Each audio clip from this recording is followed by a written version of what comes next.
হয়েছে তোমার? তোমার মুখটা এমন ফ্যাকাশে কেন? আজ তো তোমার বড্ড আনন্দের দিন। আজ তো তোমার রাজকুমার পৃথ্বীরাজ সিংহাসনে বসবে। তুমি রাজবধূ থেকে রাজমাতা হয়ে যাবে। আমার মন বড্ড কুকাইছে পরিরানী। সব ঠিকঠাক হবে তো? তুমি কে? রাজমাতা নিশ্চয়ই তোমাকে আমার কাছে পাঠিয়েছে। কি হলো বলো? আমি আপনার দাসী ইরাবতী। আমি তমসা। আমার কোনো দাসীর প্রয়োজন নেই, তুমি যাও। আমাকে একদম বিরক্ত করবে না। তাহলে কি চলেই যাব? কিন্তু আমি গেলে যে তোমার সব প্রতিশোধ অসমাপ্ত থেকে যাবে। মা, রাজ্য অভিষেকের দিন কি হয়? এই দিনে এত আয়োজন কেন করতে হয়? কি খাবারগুলো এমন পুড়ে কয়লা হলো কেমন করে?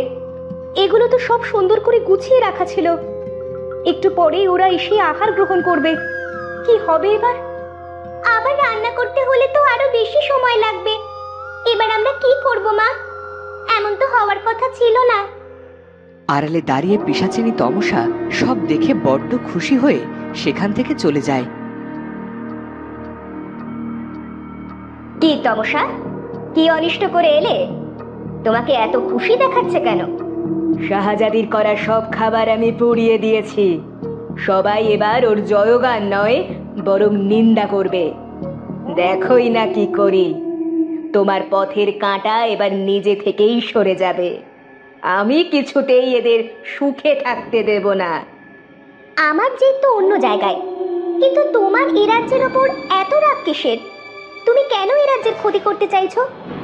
আগে তোর হাতে রাজ্যের সব দায়িত্ব আসুক, তারপর আমার যা প্রয়োজন আমি সেটা নিয়ে এখান থেকে চলে যাব।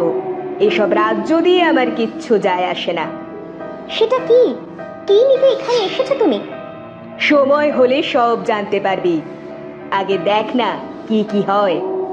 তোমার যা ইচ্ছে তাই করো, কিন্তু আমার রাজকুমারকে না খাইয়ে রেখে কষ্ট দিও না পিশাচিনী তমসা। আমার কুমার জীবনে বড্ড কষ্ট করেছে। তোকে একটা গল্প বলি, শোন। পরিরাজ্যের সাথে সেবার পিশাচ রাজ্যের বড্ড যুদ্ধ শুরু হলো।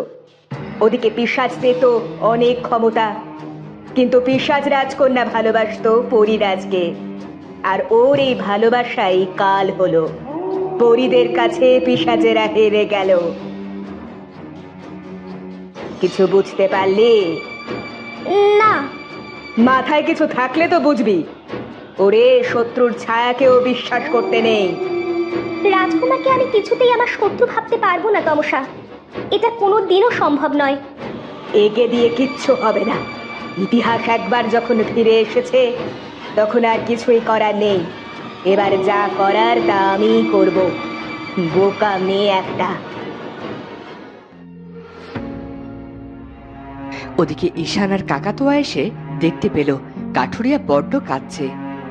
কাঠুরিয়া পিতা, তুমি কাঁদছো কেন? তোমার কি হয়েছে? তোমাকে কে কষ্ট দিয়েছে? ঈশান, বাবা, চল আমরা আমাদের কুটিরে ফিরে যাই। এখানে আমাদের কোনো কাজ নেই।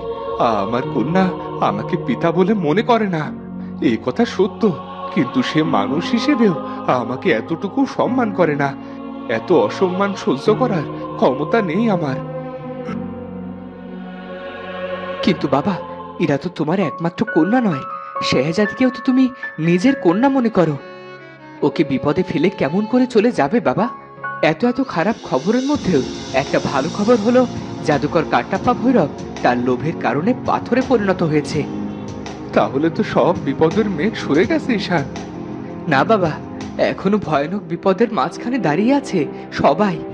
আমি এভাবে হাত গুটিয়ে বসে থাকলে চলবে কেমন করে? আজ আমি আমার আদরের পুত্রকে সবার ভালোর জন্য সমর্পণ করলাম। তুমি জয়ী হও ঈশান। বাবা, তোমার কথায় আমি অনেক সাহস পেলাম। ওদিকে রাজগুরু বেশ বুঝতে পারে প্রাসাদে অশুভ ছায়ার অনুপ্রবেশ ঘটেছে। কি হয়েছে রাজগুরু মশাই? আপনি এমন করছেন কেন? পারলাম না মহারাজ, আমি ওকে কিছুতেই আটকাতে পারলাম না। ও ফিরে এসেছে, আর এবার ওর শক্তি আরো বেড়ে গেছে। টিকে থাকার লড়াইয়ে আমরা এবার হয়তো আর জয়ী হতে পারবো না। কিন্তু ওর তো এভাবে আসার কথা ছিল না। তবে ও কেন এলো? ওকে ডেকে এনেছে কিন্তু রাজবাড়ির ক্ষতি করতে কে চায়? এখানে তো সবাই আপন, কাকে সন্দেহ করব? না না, প্রাসাদের কেউ হতে পারে না। আপনার কোথাও ভুল হচ্ছে। দাদাজান, আপনার শরীরের দিকে একটু খেয়াল করা উচিত। চলুন আমরা আহারটা সেরে ফেলি। হ্যাঁ চলো। তুমি এদিকে কোথায় যাচ্ছ? আজ আমার রাজ্য অভিষেক হলো। আমার বন্ধুকে সাথে না নিয়ে কেমন করে আহার করব? তাছাড়া বন্ধু ছিল বলেই আমি আবারও আপনাদের কাছে ফিরতে পেরেছি। আমার বন্ধুই হবে আমার উপদেষ্টা, অবশ্য আপনার আর পিতার যদি কোনো আপত্তি না থাকে। রাজ্যের ভালোর জন্য তুমি যা সিদ্ধান্ত নেবে সেটাই শেষ কথা। তুমি যাও, ঈশানকে নিয়ে এসো। ওকে দেখলে শেহজাদিও খুশি হবে। রাজগুরু মশাই, আপনি ঠিক আছেন তো? কি হয়েছে আপনার? আপনাকে বড্ড চিন্তিত দেখাচ্ছে। আসলে রাজকুমার পৃথ্বীরাজ, রাজ্যের আকাশে বিপদের সানাই বাজছে। পিশাচিনী এসেছে রাজ্যে, এবার সে সব ধ্বংস করে দেবে। আমাদের সবাইকে একসাথে কাজ করতে হবে, যাতে কারো জীবনের এতটুকু বিপদ না আসে। পিশাচিনী? কি চায় সে? কেন এসেছে এখানে? শুনেছি পূর্বজন্মের কোনো শত্রুতা থাকলেই কেবল ওরা ফিরে আসে। আমাদের সাথে ওদের কিসের শত্রুতা? দাদাজান, আমাকে সবটা দয়া করে বলুন। এসব কথা পরে হবে, তুমি আগে যাও। ওদিকে শেহজাদি তোমার অপেক্ষা করছে। মহারাজের কথা শুনে রাজপুত্র সেখান থেকে চলে গেল। রাজগুরু মশাই, আপনি এটা কি করলেন? পৃথ্বীরাজ এখনো পরিণত নয়। কি সিদ্ধান্ত নিয়ে বসবে কে জানে। আসুন আমার সাথে, আমাদের পরিণীতা যুবরাজের সাথে কথা বলতে হবে। ওদিকে কাকাতুয়া ভীষণ খুশি। কি ব্যাপার, আজ তো দেখছি কাকাতুয়া ভীষণ খুশি, এদিক ওদিক উড়ে বেড়াচ্ছে, আবার শীষ দিয়ে গানও গাইছে। তোমার তো রাজকুমার, শুনেলাম তুমি নতুন রাজার উপদেষ্টা হবে। রাজা তো তোমাকে আহারের জন্য ডাকতে আসছে। আমাকেও সাথে নিও, একা একা রাজবাড়ির ভোজ খেতে নেই। আমি তোমাকে ভেবেই পাই না, তুমি আসলে কে বলো তো? কখনো বন্ধুর মতো পরামর্শ দিয়ে সাহায্য করো, কত বুদ্ধিমতির মতো বুলি আওড়াও, আবার কখনো একদম বাচ্চাদের মতো। তুমি আসলে কে? বন্ধু, আমি তোমাকে আমার সাথে ভোজনশালায় নিয়ে যেতে এসেছি, চলো। আর তোমার এ কি হাল হয়েছে? এখানে কি তোমার কোনো অসুবিধা হচ্ছে? আমাকে একবার বলবে তো? আসলে সবকিছু এত দ্রুত হয়ে গেল, আসলে আমারই খেয়াল রাখা উচিত ছিল। আরে রাজকুমার, তুমিও যেমন, আমি যেতেই পারি, তবে আমার সাথে আমার এই ছোট্ট বন্ধু, আমার কাকাতোয়াও যাবে। এমন একজন বীরের বন্ধু, একটা কথা বলা পাখি। বেশ, চলো, সবাই অপেক্ষা করছে। দুই বন্ধুর বড্ড মিল, তারা কেউ কাউকে পিশাচিনীর কথা বলল না। আজই রাজ্যের নতুন রাজা হয়েছে রাজকুমার, তাকে খারাপ খবর দিয়ে হতাশ করব না। যা ঝড় আসবে আমি বুক দিয়ে সব সামলে নেব। আমি চাই না ওর সুন্দর স্মৃতিগুলো বেদনায় ম্লান হয়ে যাক। বন্ধু অনেক যুদ্ধের পর নিজের পিতাকে পেয়েছে, এত বড় দুঃসংবাদ তাকে বলে তার মনে ভয় জাগাতে পারি না। হয়তো সব জেনে সে নিজেকে অপরাধী মনে করবে। তার চেয়ে যা হবে আমি সব সামলে নেব। কি বিড়বিড় করছো? চলো, আমার বোন হয়তো তোমার জন্য অপেক্ষা করছে। ওদিকে খাবারের গন্ধ পেয়ে ইরাবতী ভীষণ রেগে গেল। তমসা, তমসা, মুখে শুধু বড় বড় কথা, কোনো একটা কাজ ঠিক করে করতে পারে না। তমসা, এই তমসা। কি হয়েছে? এত জোরে চিৎকার করলে তো সবাই সব জেনে যাবে। আর শোনো, আমার উপর একদম চিৎকার চেঁচামেচি চলবে না। আমার মাথা বড্ড গরম। একবার রেগে গেলে কে বন্ধু আর কে শত্রু আমি সব ভুলে যাই। তখন ওদের আগে না আমি তোমাকেই খেয়ে নিই। আপদ একটা। গলা নামিয়ে কথা বলো। ভুলে যেও না আমি চেয়েছি বলে তুমি এখানে আসতে পেরেছো, নইলে রাজগুরুকে সব বলে দেব। আর তোমার ওষুধ তো কেবল রাজগুরুই দিতে পারবে। তামাশা ছেড়ে বল, কেন ডেকেছিস আমাকে? কত বড় বড় কথা, না খাইয়ে মারবো, আমার জন্য নাকি যুদ্ধে ব্যাঘাত ঘটবে। তা সব খাবার পুড়িয়ে দিলে ওরা আবার এত খাবার পেলো কেমন করে? ওরা কি জাদু জানে? তা আমি কেমন করে জানবো? কিন্তু এত তাড়াতাড়ি তো নতুন খাবার তৈরি করা যাবে না।